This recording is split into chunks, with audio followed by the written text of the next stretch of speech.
မိတရားဘူးလို့ကျွမ်းရတော့မယ်အသေးမှတန်ရာသူမသိပါပဲတယောက်တည်းခံစားလို့နေသူ့ချစ်တာတွေကိုမပြောမိအောင်ဆင်ရင်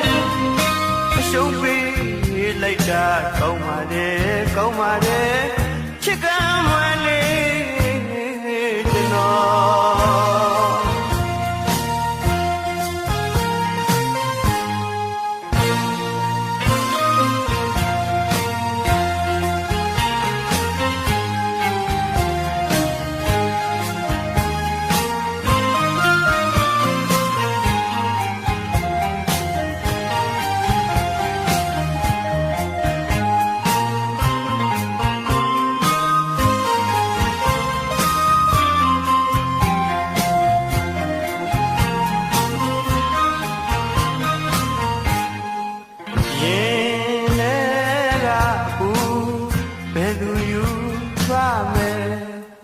တိတ်တကိုဝေဒနာနေတရားဘူးဆိုကြွမ်းရတော့မယ်အသေးမှတန်ရာသူမသိပါပဲတယောက်တည်းခံစားလို့နေသူ့ချစ်တာတွေကိုမပြောမိအောင်ဆင်ရင်အရှုံးပေးလိုက်တာကောင်းပါတယ်ကောင်းပါတယ်ချစ်ကမ်းမွယ်လေး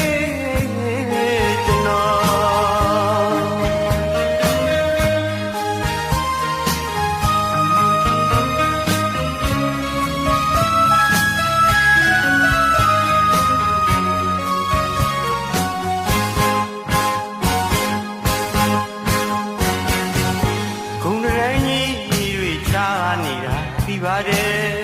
ငွေတိုင်းကြီး၍ချာနေတာဒီပါတယ်မေတ္တာတရားကလွယ်၍ဘာမှမရှိဘူးချစ်သမားဂုဏ်တနာတွေကြားအသွားဝင်သူမို့အဝေးဆုံးကဘာရှောင်ပြေးဖို့အသေးကသုံးဖြတ်ထားကိုအပြစ်ဆိုရင်ဆို